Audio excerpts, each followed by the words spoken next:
This is our hardware video for our Pelican Tote, and if you got the hardware kit, one or both, from Indolove, this is how they'll come.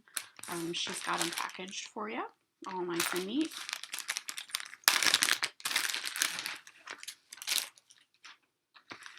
For your basic tote, you're going to have two sizes of zipper. Now, I know on your pattern it states 2 zippers, both in size number 3. I wanted to change it up, and I had Karina do this on purpose. If you're new with zippers or haven't worked with zippers very often, number 3s can be a little difficult and a little fiddly. It's sort of hard to kind of get your hands in there with that zipper pull and get them on there. So I had her put a number 5 for our exterior, and then we'll use the number 3 on the interior so you can still practice with it. Normally 3s and 5s can be interchangeable in your patterns depending on where they go. You don't want to take a number 5 off the top of your bag and substitute it with a number 3. It's just not sturdy enough. But for these applications, you can substitute either one. Your number 3 is a little bit thinner than your number 5, and it's not going to change your seam allowance too much. The number 5s are just really easier to work with, and you can put the pulls on real quickly. So you have your 2 zippers. Do not cut them to the size listed on your pattern. Zipper sizes are measured from the back stop to the front stop. So where it says you need a number 9 inch, a 9 inch, it's measuring from here to here. It's not taking into account that you usually have 3/4 to an inch on the ends. So do not cut your zipper tape down to 9 inches. You may not have enough. I leave my tape whole, and I will cut it when I get to that part in the pattern. So do not cut your zipper tape down yet. If you are using pre-made zippers, when you measure them, make sure you measure from stop to stop. So you'll need a 9 inch, and this is a number 3. And you can use this on the inside and the outside. You don't have to go find a 5. The zipper's already on, so it's not going to be a problem to work with one of these. She got you 2 zipper pulls, a number 5 and a number 3. They both say handcrafted on them. And those should match the color of the coils that you picked out. And then in the basic tote, you'll have a magnetic snap. You can use any size snap. The pattern calls for a 14, I believe. Yes, a 14 millimeter. That's just the size of how it is around. You can use a smaller one or a bigger one if you can find one that's not going to make enough difference in the pattern for size. Just make sure it holds really well. Sometimes some of the cheaper ones, the magnetism isn't as great and your bag won't hold closed. And then she also included an item not in the pattern, a handmade tag. And those have prongs on them. These are much easier to install than the kind with the screws. And I'll show you how to install this when we get to that part in the pattern. Now, if you ordered the fancy kit, you're also going to have a number 3 and some number 5. Your number 3 will go on the inside, your number 5 will go on the outside, same as the basic, but you'll also have some number 5 to go on your top. I know the pattern says 4.5. I've personally never purchased from any zipper company that had a 4.5. So this 5 is going to be just fine. This is the common size for bag openings, so you'll be just fine with that. Again, you'll have 3 zipper pulls, 2 number 5s, and a number 3. You will not have a snap because we don't need that. We're using the extra zipper on the top. You'll have the handmade tag with the prongs, and then in addition, you'll have rivets to attach our straps. And you'll have these strap ends. And these are going to go on the end of our vinyl straps so that the strap doesn't have a raw edge when you put it in. So it'll just go in that slot, and then you'll screw it in. It comes with screws. You'll also have a zipper end. This is going to go on the end of our zipper on the top, and it will extend over the top of the bag, so you have room to zip it further than the bag so that you can open the bag wider. And then this will just close off the unfinished end of your zipper, so it'll be pretty. I wanted to show you some of the tools that you'll need. I talked about before, you'll want a walking foot. Looks like a one-sided lobster. Or a Teflon foot. This is plastic and it will fit right on your ankle, but then it has some Teflon.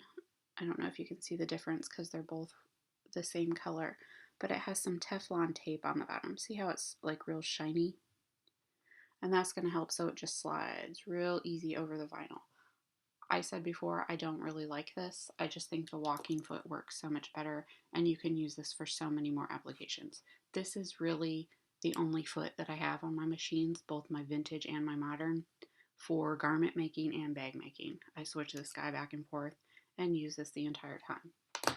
Unless I come to a zipper, and then I use my zipper foot. This is the ankle from my machine. This is my slim zipper foot. I can get really close on the side.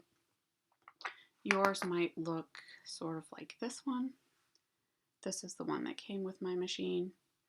He's pretty chunky, and you can move your needle position over, but I just use this little guy instead. So you'll need a zipper foot and a walking or a Teflon. For your needles with your vinyl, you want to start out with a Microtex 80 or 90. If you don't have Microtex or you can't find them, you can start out with a universal 80 or 90. Once we get to the thicker seams and to our top stitching, I switch to a jeans needle. I just like how it punctures. You don't want to use a leather needle because it'll tear too big of holes, and you'll basically just be perforating your vinyl for it to tear off later, and you don't want to do that. You could also use a heavy duty 110. To install your rivets, you're going to need some type of something to install them with. The most basic and the easiest to find is this little set here. You have a metal bottom with a ring in for the rivet to fit in, and then this end is curved to go on top of the rivet, and you'll need a hammer to set that. You can get a kit like this at Walmart or Joann or Hobby Lobby or anywhere online, and it usually comes with rivets, so if you buy a set of rivets, one of these might come with it. I prefer this giant machine over here. I don't have to use so much force and power. I'll put some links in the description box about these kind of specialer items that I use in case you want to check them out. But this guy comes with interchangeable dies, and you can get dies for everything. So I have a set that squishes my rivets together. I just pop it in, screw in the top, put my rivets in there, and I just press this handle down, and that's it. I don't even need a lot of force. You don't have to use your body weight to press it down. You just press it down and then a little extra squish, and you can feel when the rivet comes together. You can get dies for this machine to put in snaps, grommets. I have one that clamps my key fob hardware for me, so I don't have to use that plier. So you'll either need that rivet setting machine or the hammer set. You might want a leather punch to cut your holes if you can squeeze it. It may be too thick for us to squeeze, but we'll test it on this leather punch here. If not, if we can't squeeze it or you don't have one, you can just use an awl or a stiletto to poke your holes. It'll be just fine.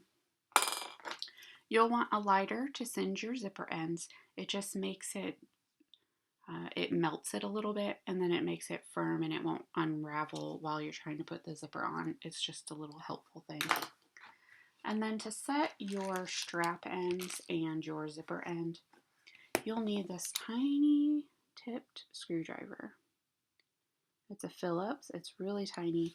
It's the size that you would find in like an eyeglasses repair kit. So if you have one of those in there, that's the size you need. This one came in a kit of household tools that my husband bought for me a million years ago, and it made its way into my sewing room, and that's just where it lives. So you'll want a teeny tiny Phillips screwdriver, and you'll want some super glue. Any type of super glue is fine, and you're just going to barely use it at all. I drop it into the hardware, and then I'll put my fabric or my vinyl in, and then I dip the tip of my screw in it, and then I'll put that into the hardware. And that just helps, I know that it holds it, make sure that that screw grabs into that fabric. That's all we'll be using for the hardware items, so make sure that you have all of those pieces. And if you have any questions, let me know. Like I said, I will link the grommet machine and the zipper foot that I use and some of the needles I use. And I'll also put the link to Karina's shop so you can check out her hardware some more. And we will see you in a couple weeks to start sewing our Pelican Tote.